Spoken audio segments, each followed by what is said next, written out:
Hello everyone, and welcome. Today, we'll be exploring the System Administrator Interview Handbook.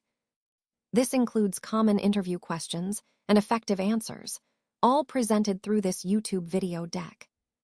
Over the course of this presentation, I'll guide you through key topics and tips to help you prepare for your next interview. Let's get started. Let's talk about my experience as a system administrator. Over the years, I've managed a wide range of systems and platforms. This includes working with both Windows and Linux servers, ensuring they run smoothly and securely. I've handled Active Directory to manage user access and permissions effectively. DNS management has been another key area, making sure domain names resolve correctly and efficiently. I've also worked extensively with VMware, setting up and maintaining virtual environments to optimize resources. Cloud platforms have been part of my responsibilities too, integrating on-premises systems with cloud services to enhance flexibility and scalability. Backups and disaster recovery plans are critical, so I've implemented robust backup solutions to protect data. Security is always a top priority, involving regular updates, monitoring, and vulnerability assessments. Speaking of monitoring, I've used various tools to keep an eye on system performance and preempt issues before they impact operations. All of these experiences tie into the broader theme of building reliable, secure, and efficient IT environments that support organizational goals. Now, let's take a closer look at Windows operating systems and some of the key management tools.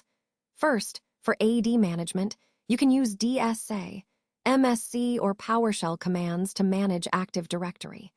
These tools help you handle user accounts, groups, and policies efficiently. Next, understanding the difference between a domain and a workgroup is essential. A domain offers centralized management, meaning policies and user credentials are controlled from a server. In contrast, a workgroup is peer-to-peer, with each computer managing its own settings independently. When troubleshooting group policy objects, or GPOs, there are several commands to keep in mind. Using gpresult helps you see what policies are applied to a specific machine or user. Running gpupdate forces a refresh of policies, ensuring changes take effect immediately. Additionally, checking domain controller replication and permissions is crucial, as issues in these areas can prevent policies from applying correctly. Connecting these points back to the overall theme, effective management and troubleshooting in Windows environments rely heavily on understanding these tools and concepts. Proper use of AD management, differentiating domain from workgroup setups, and troubleshooting GPOs are fundamental skills for maintaining a secure and efficient network. Let's start with Linux performance monitoring. Tools like TOP, VMstat, IOStat, and SAR are essential for keeping an eye on system health. They help us understand CPU usage, memory consumption, disk I/O, and overall system load, so we can quickly identify bottlenecks or issues before they affect users. Next, we'll look at file links, specifically hard links versus soft links. Hard links point directly to the inode, which is the actual file data, making them very efficient but with some limitations, like not spanning across different file systems. Soft links, or shortcuts, are more like pointers to another file's path, which makes them flexible but dependent on the target's existence. Finally, if you ever forget your root password, there's a way to reset it using grub recovery mode. You restart the system, access the grub menu, and then modify the boot parameters to gain root access without the password.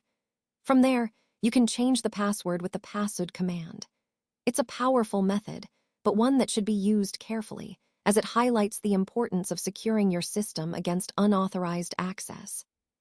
Connecting all these points, understanding performance tools, file link types, and recovery methods is crucial for effective Linux system administration. They empower us to troubleshoot, optimize, and recover systems efficiently, aligning with our broader goal of maintaining robust and secure environments. Let's dive into networking and security. First, the OSI model, which consists of 7 layers, helps us understand how data travels across networks. It's like a blueprint for network communication, and we often map it onto the TCP/IP model we use today. Now, when a server isn't reachable, there are several tools and concepts we rely on. For example, ping helps us check if the server responds, while traceroute shows the path data takes to reach it. NIC, or Network Interface Card, is the hardware connecting the server to the network. DNS translates domain names into IP addresses, making it easier to find servers. And firewalls act as gatekeepers, controlling what traffic is allowed in or out. It's important to distinguish between different security devices. Firewalls filter traffic based on rules, while IDS, intrusion detection systems, monitor for suspicious activity, and IPS, intrusion prevention systems, actively block threats. When it comes to handling DDoS attacks, the goal is to detect the attack early. Once detected, we can block malicious IPs, rate limit traffic to prevent overload, and even use content delivery networks or CDNs to distribute traffic more evenly and mitigate the attack's impact. Overall, these concepts and tools form the foundation of securing networks and maintaining reliable communication. They tie directly into our broader goal of keeping systems safe and available in a connected world. Let's start by looking at cloud and virtualization. When it comes to virtualization, there are several popular options like VMware, Hyper-V, and KVM. Each has its strengths, but the key is understanding how they differ and which fits best for a given environment. Moving on to VM migration, techniques like vMotion and live migration are crucial because they allow us to move virtual machines seamlessly without downtime. This is essential for maintaining high availability and flexibility. When we talk about scaling, there are two main approaches. Vertical scaling, which involves adding more resources to a single server, and horizontal scaling, which means adding more servers to distribute the load.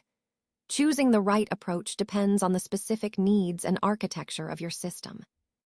Finally, in AWS EC2 security, there are several important aspects. IAM roles help control who can access your resources, security groups act as firewalls, patches keep your systems up to date, and encryption ensures your data remains protected both at rest and in transit.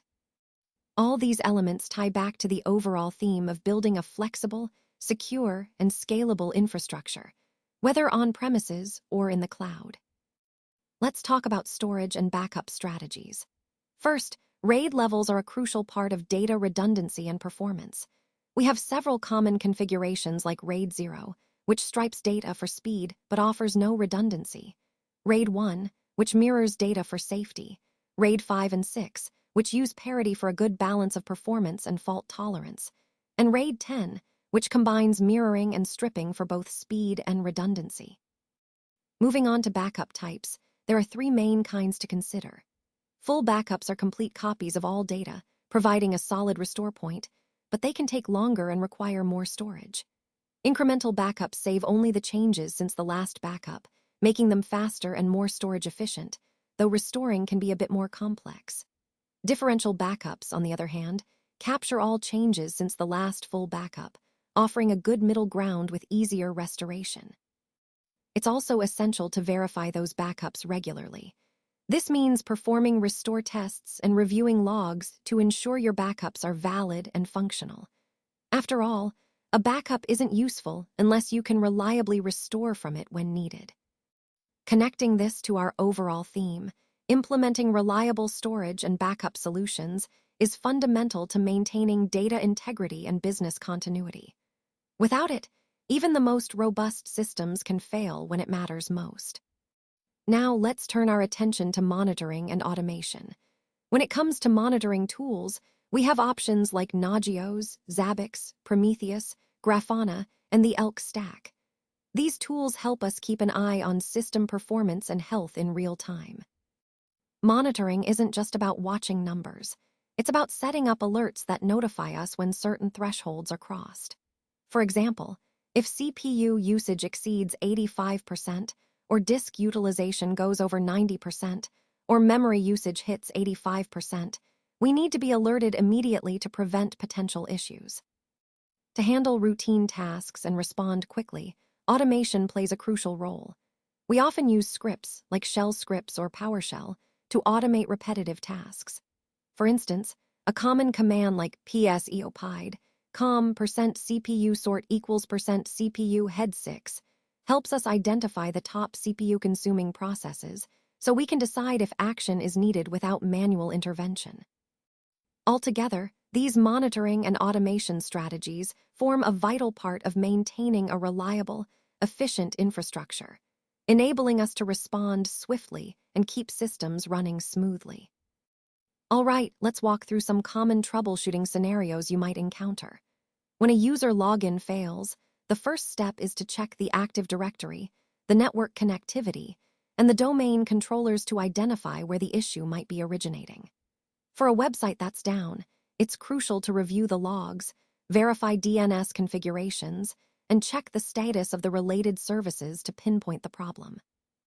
If you notice a disk is full, using commands like dosh can help identify what's taking up space, and clearing out logs or temporary files can often resolve the issue quickly. When emails are delayed, start by examining the email queue, verify the mail exchange, MX, records, and review any filters that might be holding up delivery. And if a network switch goes down, the key is to reroute traffic if possible, utilize redundancy setups to keep things running, and replace the faulty switch to restore full connectivity. These scenarios highlight the importance of systematic troubleshooting, always checking the most common points first, and connecting these steps back to our larger goal of maintaining reliable and resilient IT systems. Now, let's explore some advanced topics that are crucial for a robust and secure infrastructure. First up is Kerberos, which is a ticket-based authentication protocol. Instead of sending passwords over the network repeatedly, Kerberos issues tickets that prove your identity securely, making it a key component in enterprise security. Next, we have DNS forwarding options, forwarders versus conditional forwarding. Forwarders send DNS queries to a designated server, while conditional forwarding is more targeted, directing queries based on specific domain names. This helps optimize DNS resolution and improve security. Moving on to load balancers, it's important to understand the difference between Layer 4 and Layer 7 load balancing. Layer 4 handles traffic based on IP addresses and ports, focusing on speed and simplicity. Layer 7, on the other hand, delves into application-level data, allowing for more sophisticated routing decisions based on content, which can enhance user experience and resource utilization. For patch management, the process typically involves testing patches thoroughly, then staging them in a controlled environment before automating their deployment. Always remember to have a rollback plan in case issues arise after deployment. That's critical for maintaining system stability. Lastly, let's compare high availability and disaster recovery. High availability aims to keep services running continuously, minimizing downtime. Disaster recovery focuses on restoring services after a major failure, emphasizing recovery time. Both are vital, but they serve different goals, one for uptime, the other for resilience and recovery. By understanding these advanced topics, we reinforce the overall theme of designing a secure, resilient, and efficient IT environment. All right, as we wrap up, let's talk about handling outages. When something goes wrong, the key is to communicate clearly, troubleshoot systematically, and document everything thoroughly. This helps ensure everyone stays informed and we can learn from each incident. Next, when facing multiple issues at once, it's important to prioritize based on impact. Focus on the problems that affect the most users or critical functions first. This approach helps us manage our resources effectively and minimize overall disruption. And finally, I want to thank you all for your attention. Good luck applying these strategies. If you enjoyed this presentation, please like and subscribe. Let's keep growing and improving together. Thanks again.